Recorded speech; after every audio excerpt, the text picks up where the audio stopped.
Hi everyone! Have you ever seen those weird competitions on TV where Japanese people run through insane obstacles? What am I asking? Everyone has seen them.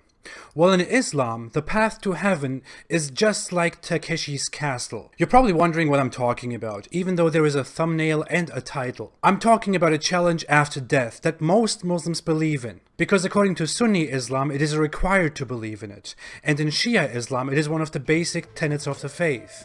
The Sirat, or the bridge. According to Islam, specifically according to a very insane and long hadith, after death there will be a bridge that everyone has to walk on in order to go to heaven. I'm sorry, a bridge that every Muslim has to walk on. Non-Muslims all go to hell directly. What are you even thinking? The Quran doesn't say very much about this bridge except making a few implications.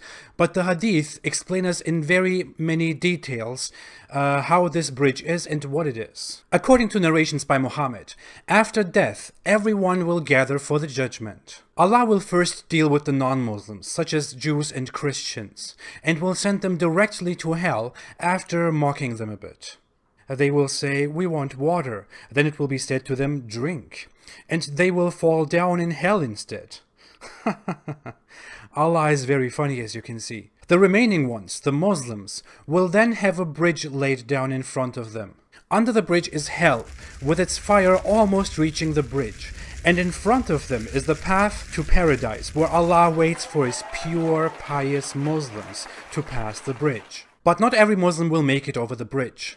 A lot of people who believe in Allah and Muhammad will also go to hell, temporarily, because Allah is merciful and sweet. The bridge is described by Muhammad as a slippery bridge on which there are clamps and hooks or thorns. Based on their good deeds and sins, some Muslims will cross the bridge as quickly as the wink of an eye, some as fast as a lightning, some like a strong wind, like fast horses, and others like camels. Some will be very slow, and the last ones will be dragged all over the bridge. There are thorns that attack those who pass the bridge, and some will be harmed while passing the bridge. It's quite weird that you would be physically harmed after death, but whatever. And others won't make it and will fall down into hell for their mischievous behaviors in life. The thorns will of course have the intelligence to tell which one is a sinner and which one is not a sinner. That's no surprise. That's nothing surprising.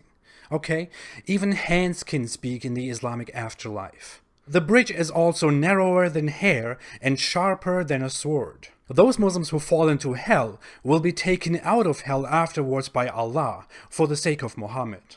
I don't know what the point of throwing them into hell is in the first place, but as said, Allah is quite funny and He loves mockery. And seriously, who can complain about just going to hell and burning there, even though you submitted your life to Allah?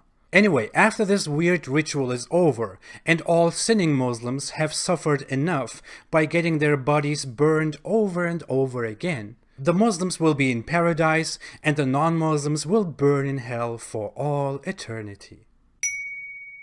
It's all funny and interesting, but about all of this, there is actually something that is much more funny and interesting.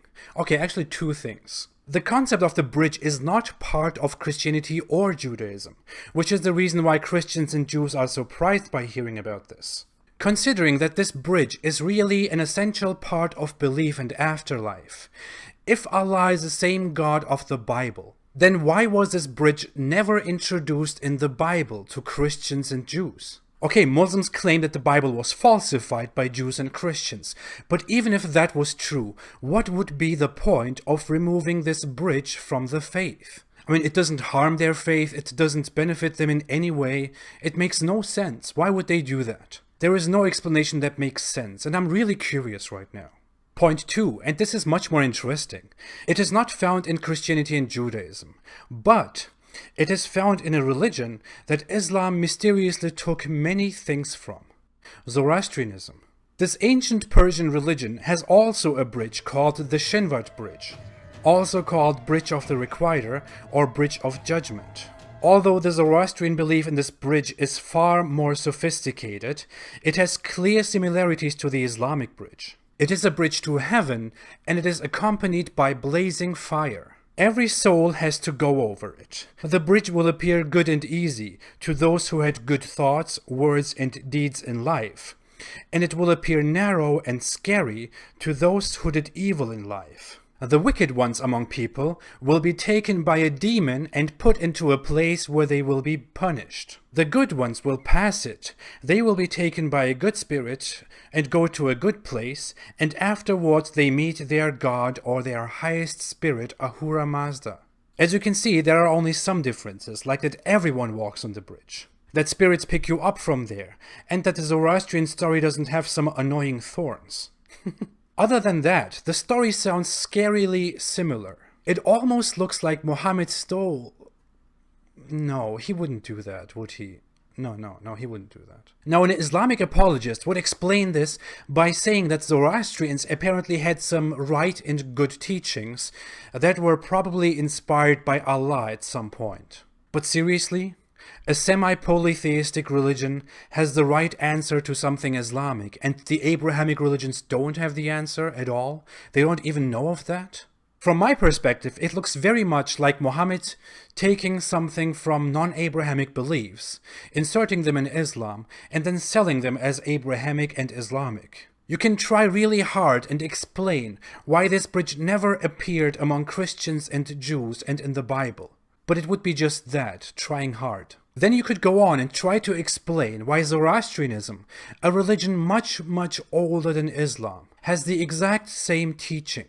You could try really hard, but you would also look very embarrassing. But then again, how does the bridge make sense at all, if Islam is a religion where life is the test and death is the end?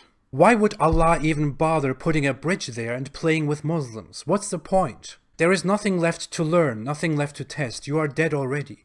Therefore, I will just leave this here as Islamic paganism. Abraham would be ashamed, I guess. Thanks for watching. My channel is not monetized. I can't even monetize my videos, even if I wanted to.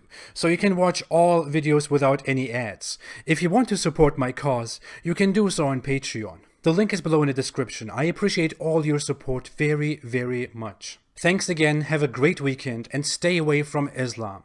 Seriously, you don't need a bridge. Just stay away from it. No one needs it. No one really needs this religion. Just stay away from it. No one really needs this religion. Just stay away from it.